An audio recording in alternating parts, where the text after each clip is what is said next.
தீபாவளினா பளிச்சுன்னு ஞாபகத்துக்கு வர்றது பட்டு, பட்டாசு, பலகாரம். பலகாரம்னா ஞாபகத்துக்கு வர்றது மந்த்ரா கடலை எண்ணெய். அபார ருசி, ஆரோக்கியமான உடல் நலம். தீபாவளி அன்னைக்கு மட்டும் இல்ல, என்னைக்குமே கிச்சன்ல இருக்க வேண்டியது மந்த்ரா கடலை எண்ணெய் தான். இல்ல, இது பெரிய ஏமாற்று வேலை. இன்னைக்கு ஒரே வரியில சொல்லணும்னா, மொத்தமாக அரசு ஊழியர்களை எப்படி இந்த முன்னாடி இவங்க தேர்தல் வாக்குறுதியில கொடுத்திருந்தாங்கல்ல, நாங்க இத்தனை வாக்குறுதி, அதே மாதிரி ஒரு வாக்குறுதி இப்பயும் கொடுத்துருக்காங்க. இதுல ஒரு விஷயம் என்னன்னா, எந்த தேதி இல்லை, எப்ப இருந்து இவங்க இம்ப்ளிமெண்ட் பண்ண போறாங்க இல்ல. இன்னொரு விஷயம் என்னன்னா, 10% இவங்க என்ன சொன்னாங்க தேர்தல் வாக்குறுதியில, பழைய ஓய்வூதிய திட்டம் நிறைவேற்றப்படும். பழைய ஓய்வூதிய திட்டம் இதானா? இது பழைய ஓய்வூதிய திட்டம் கிடையாது. இதுல 10% அந்த அரசு ஊழியர்களிடம் இந்த சிபிஎஸ் கீழே பிடித்தம் செய்யப்பட்டு வருது. இது கிட்டத்தட்ட 20 வருஷமா பிடிச்சிட்டு வராங்க. இப்ப அந்த பழைய ஓய்வூதிய திட்டம் மாற்றப்பட்டதுல இருந்து சிபிஎஸ் ஸ்கீம்ல எல்லாருக்கும் 10% பிடிச்சிட்டு வராங்க. ஸோ அந்த பிடித்தப்பட்ட பணம் இப்ப 20 வருடம் ஒருத்தர் இப்ப பணியாற்றிட்டு இருக்காங்கன்னா, இவங்க 20 வருடமாக அவங்ககிட்ட பிடிக்கப்பட்ட தொகை பாத்தீங்கன்னா 10%. அது போக கவர்மெண்டோடைய கான்ட்ரிபியூஷன், அட்லீஸ்ட் அவங்க பிடிச்சப்பட்ட 1 லட்ச ரூபாய் சம்பளம் வாங்குறாங்க. அவங்களுடைய வட்டி எல்லாம் சேர்த்து இப்ப 50 லட்ச ரூபா இருக்கும். இந்த 50 லட்ச ரூபாய் அவங்களுடைய சம்பள பணத்திலிருந்து பிடிக்கப்பட்ட அந்த 50 லட்ச ரூபாய், குறைஞ்சபட்சம் ஒரு 20 வருஷம் பணியாற்றினாங்கன்னா அவங்களுக்கு ஒரு 50 லட்ச ரூபாய் இருக்கும். அந்த பணம் என்ன ஆகுது, அதை பத்தி எதுவும் சொல்லல. இதுல கடந்த வருடம் ஒன்றிய அரசு ஒரு யூனிஃபைடு பென்ஷன் ஸ்கீம் அனௌன்ஸ் பண்ணியிருந்தாங்க. அதற்கும் அது பெரிய ஏமாத்து வேலை. ஏன்னா அதுல பாத்தீங்கன்னா சூப்பர் அனிவேஷன் போட்டு நீங்க அதுல எம்ப்ளாயி கான்ட்ரிபியூஷன் 10%, அவங்களுடைய ஒன்றிய அரசு கான்ட்ரிபியூஷன் 18% போட்டு அதுல இருந்து வர்ற வட்டி எல்லாம் சேர்த்து 10 வருஷத்துக்கு மேல என்ன இருக்குதோ அதே போல ஃபேமிலி பென்ஷன்னா 60%. இதேதான் இவங்க வேற வழியில அனௌன்ஸ் பண்ணியிருக்காங்க.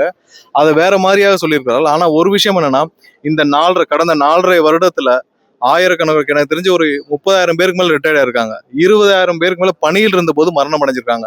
இவர்களுக்கு என்னன்னு இது வரைக்கும் சொல்லவே இல்லை இவர்களுக்கு. ஏன்னா இவர்கள் வாக்குறுதி கொடுத்து இவர்கள் வாக்குறுதியை நம்பி ஏமாந்தவர்கள் கடந்த 4.5 வருஷத்துல 25,000 பேருக்கு மேல ரிட்டையர்ட் ஆயிருக்காங்க. ஒரு கடந்த 4.5 வருஷத்துல ஒரு 25,000 பேராவது பணியில் இருக்கும் பொழுது மரணம் அடைஞ்சிருப்பார்கள். ஸோ அவர்களுக்கு என்ன சொல்ல வருகிறார்கள்? அடுத்ததாக எதற்காக இந்த 10% கான்ட்ரிபியூஷன்?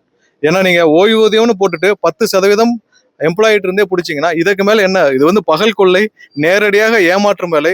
இப்பயும் டேட் சொல்லல. இவங்க அடுத்து என்ன சொல்லுவாங்க, நாங்க 2027, 28 சொல்லி ஏதோ ஒரு தேதியை முடிச்சு போட்டுருவாங்க. இவர்கள் அதாவது இன்னைக்கு இருக்கிற சங்கங்கள் எல்லாமே ஒரு காம்ப்ரமைஸ் சங்கமா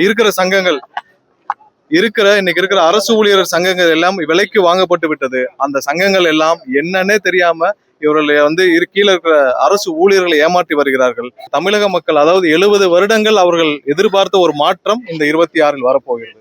இது மாதிரியான ஒரு தலைவரை கடந்த நம்ம தலைமுறையில நம்ம பார்த்ததில்லை.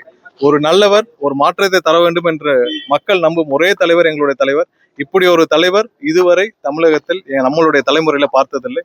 கண்டிப்பாக ஒட்டுமொத்த தமிழக மக்களின் ஆதரவோடு, இந்த கருத்து கணிப்பு எல்லாம் ஒண்ணுமே இல்லை, பெரும்பாலான மக்கள் ஆதரவோடு எங்களுடைய தலைவர் முதல்வராக ஆவார்.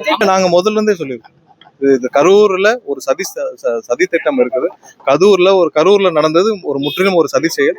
ஸோ திரு நயினார் அவர்கள் வெறும் வாயில பேசிட்டு இருக்கிறதா தான் அவங்க பிஜேபி 4.5 வருஷமா செஞ்சுட்டு இருக்காங்க. நீங்க சொல்றீங்கல்ல, உங்களுக்கு ஏஜென்சி அவர்கிட்ட தான் இருக்கு. நீங்க பேசுனது உள்துறை அமைச்சரை வச்சுட்டு பேசிருக்கீங்க. அப்ப நீங்க என்ன செஞ்சிருக்கணும்? உள்துறை அமைச்சர் வாயிலாக ஒரு நடவடிக்கையாவது எடுத்து இந்த செந்தில் பாலாஜியை கைது செய்யாவது பார்த்துருக்கோம்ல. நயினார் அவர்கள் சொன்ன குற்றச்சாட்டு பெரிய குற்றச்சாட்டு. என்னன்னா, செந்தில் பாலாஜி தான் கரூருக்கு மரணத்திற்கு 41 வெவ்வேறுடைய மரணத்திற்கு காரணம்னு நயினார் நாயகன் சொல்றார், உள்துறை அமைச்சர் வச்சுட்டு சொல்றாரு. அப்ப ஏஜென்சி உங்ககிட்ட தான் இருக்கு, சிபிஐ. அப்ப நீங்க தானே நடவடிக்கை எடுத்திருக்கணும். நீங்க உடனே அவருக்கு ஒரு சம்மன் அனுப்பிச்சு அவரை விசாரிச்சு அவரை கைது செய்யும் நடவடிக்கை இல்லாமல் நயினார் நாயகன் இந்த மாதிரி வெறுவாயில பேசிட்டு இருக்கிறத கொஞ்ச நாள் குறைக்கணும்.